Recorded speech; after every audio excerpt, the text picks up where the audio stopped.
Hello, I'm VXToyCat and welcome back to another video. Today I'm going to be talking about fences, and fences are one of the most intriguing blocks in the game to me because they came out such a long time ago with the very simple concept of being 1.5 blocks tall while having a 1 block tall model. So it looks like you should be able to jump over there and you can see everything clearly, but in fact you cannot. And this is, since then turned into one of the most fundamental concepts that you need for any, decent farm, and there's also a lot of cool hidden uses you can, kind of use this little fact for, and I figured it'd be cool to share 5 of those uses you might not have known you could do with fences or cobblestone walls in today's video. So please do like the video if you do like it. It helps out the channel a lot, and let's maybe see more stuff like this on my channel. And let's get straight into the video, shall we? So let's start with the first one. I think that's the most logical place to start, and that is that you can actually climb over fences by using other blocks. Because like I mentioned, you can't jump over them normally, but since they came out, other blocks have come out, which allows you to climb over them. The most obvious of which is the carpet. You probably know this little trick where you can climb over a fence with a carpet. It's very handy for getting out of a ground level farm, but the one you might not know is that if you put ladders or vines behind the fences, you can actually climb over them like that. And this is pretty cool because it just doesn't look like it makes any sense, and you might be thinking, no, Toycat, you've done this wrong,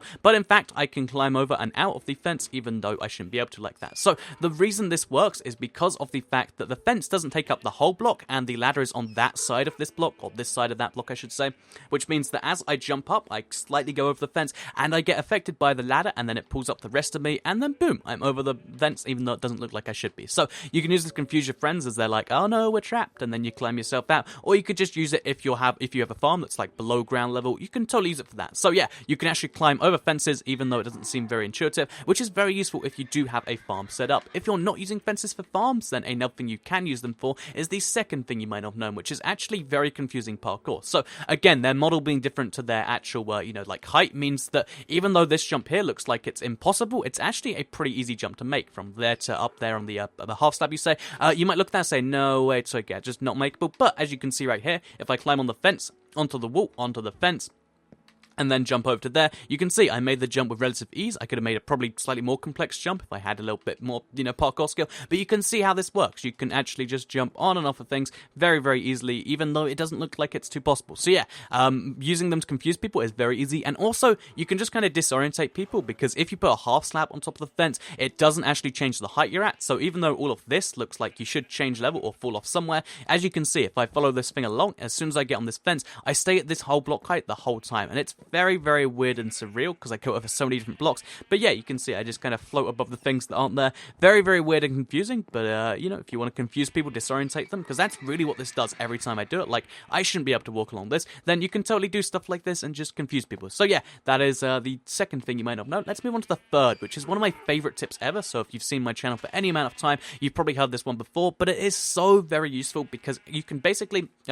what it used to be is if you have a, regular fence and a net brick fence next to each other, you could go between the two and there'd be a very tiny gap only humans could fit through. Unfortunately, they patched that out when they've introduced all the new types of fence, because all the fences connect to each other, but what they didn't patch out is when you have a fence next to a cobblestone wall, they will not connect properly, and they leave the tiniest of gaps, because, most of that's not there, which means that only the player can fit through. There is nothing else besides silverfish and endermites that can actually fit through a gap like that, and that's, a very cool little thing right there. So if you want to have a mob-free door, then just have a fence next to a wall, and you can also use this for your house, use this for a farm, use this for anywhere where you don't want to have, any other way of getting through or over, and you can do some cool things with it. So yeah, that's a fence next to a cobblestone wall. One of the most useful tips in Minecraft, in my opinion. Let's move on to the fourth little handy thing, and that is using, these fences basically to protect your grass, because if you have lots of sheep in a small amount of area, then what will usually happen is they'll eat all the grass underneath them. You can see here I've got, I think this is 11 sheep.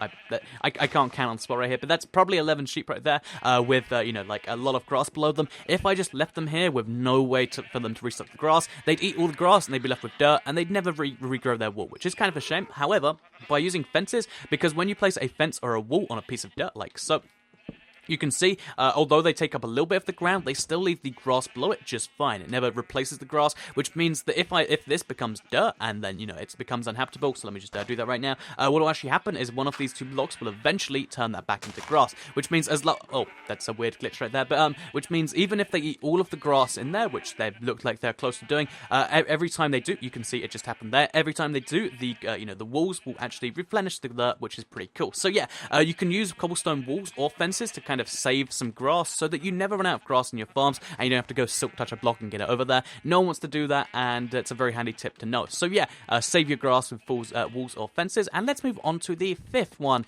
which is actually that you can use fences as one of the most effective ways to shoot arrows out of the place. Because even though this wall right here looks like it's not very safe, if you look at it from over here, it looks to the enemy like it's so easy for them to hit you, and that's why it's so clever, because they think they can hit you anywhere, because there's so many of these little gaps, but in reality, there's only 2 places in this entire wall they can hit you, and you have such a massive advantage over any attackers if they're trying to attack from here, because if they want to get you, they have to try and get it okay, let me just show you the little gap they have to go through. They have to try and get it through that tiny little gap between that top of the fence and through that. Okay, there we go, I just did it the first time, which means they're going to hit like 1 in 4 of their shots, if that, and in reality, they'll think they can hit a lot more. They'll be like, aha, I'm going to get them through there, and just look at this, like, there's, even though the fence looks like it has holes, it does not, which means on the other side of this, you have the best view of the attacker, and every single time you fire an arrow, you're going to be able to hit them, which means you basically have a massive advantage at this, and even if they do hit you a few times, and you have no armor, and you're like, oh no, I'm going to die, they're charging me, what you can do is you can set up some dispensers of some arrows, and they can fire through too. So